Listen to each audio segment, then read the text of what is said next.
PackersBreaks.com. In my opinion, if you're gonna try to talk about which divisions in the NFL are toughest right now, I believe it's got to start with the NFC North. I agree with you there, Bob. I mean, you look at, the Packers are leading the division right now, tied with the Chicago Bears at 8-4. And then you got the surprise, Minnesota Vikings at 6-6. And then you got the team that a lot of people looked at to make that next step this year. The Lions really kind of, just haven't been able to find themselves all year. Have had leads in the past couple of weeks, blown those leads. Or else they would be right back in it as well. Agreed. Matt Stafford seems to have digressed a little bit this year after the explosive record-setting season he had last year. He was phenomenal. Every week it was 5,000 yards passing, 40 touchdown passes. I mean, if we didn't have two other 5,000-yard passers last year, I mean, Matthew Stafford's that's an MVP season. Yeah. So it definitely took a lot of people by surprise, myself included, that this team is struggling the way that they are. It seems to be a lot of discipline issues, especially on defense.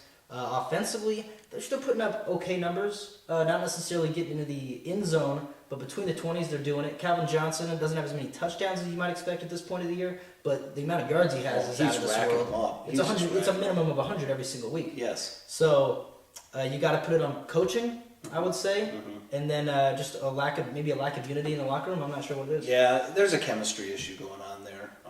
They don't play together. Their defense, they're pretty much all 11 renegades out there. They don't really play within the scheme that well. Obviously, you have some really good talent out there. You have Delmas, the safety. You have Sue, obviously, Farrelly, Vandenbosch. I mean, that front four is right up there with the Giants as far as the best in the league. Yeah. They just need to figure out how to work together and play together, and that's something that the Packers are pretty darn good at. They know their identity. They play really well together, and they've been in that system for so long now, where it's very easy for them to trust each other. Yeah, they do trust each other, and that is why this Sunday night when they host the Detroit Lions, they've got, in my opinion, a huge advantage in the upper hand in that matchup. Their offense, although they've been having minor injury problems here and there. Jordy Nelson, I'm not sure about his situation for going into the game, but they got Greg Jennings back, and he came on strong. Oh, yeah. A lot of people weren't sure he was going to be able to do that quickly, but he was a crucial part of that win over Minnesota last Sunday. So their offense is clicking. Their running game, where'd that come from? Yeah, exactly. Yeah, that's the thing. And especially a couple weeks ago when they played the Lions at Detroit, Starks had a good game rushing the ball. Alex Green had a good game rushing the ball. And Randall Cobb, I mean, you put him anywhere, just get him the ball. He's going to make it happen. Yeah, Randall Cobb, forget about it. It was his last-minute heroics in that game at Detroit that is the only reason the Green Bay came out with that win. That throw, questionable. A better defensive backs and a less sure-handed receiver, and you lose that game. Yeah. You lose that game. Yeah. But yeah, Randall Cobb returning the ball, running the ball, catching the ball, whatever you want him to do, he does it, and he seems to do it very well. He doesn't turn the ball over very often, and I can't remember the last time, except for Minnesota, in a kick return where he did anything but go for it. Oh, exactly. Randall Cobb does everything. I mean, I had him out here delivering pizzas to me. Really? Yeah, last week. So, the guy does everything. We both are in agreement on this game. It's in Lambeau Field.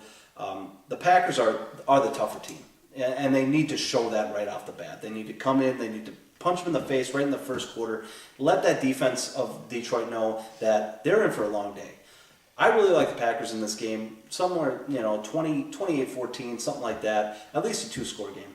Yeah, and if Mike McCarthy and the O-line coach get together and come up with a good scheme to contain that dominant defensive line, which I believe they did a pretty decent job of the first time around, I agree with you. Two, maybe even a three-score victory for Green Bay. Yep. On Sunday night. PackersBreaks.com.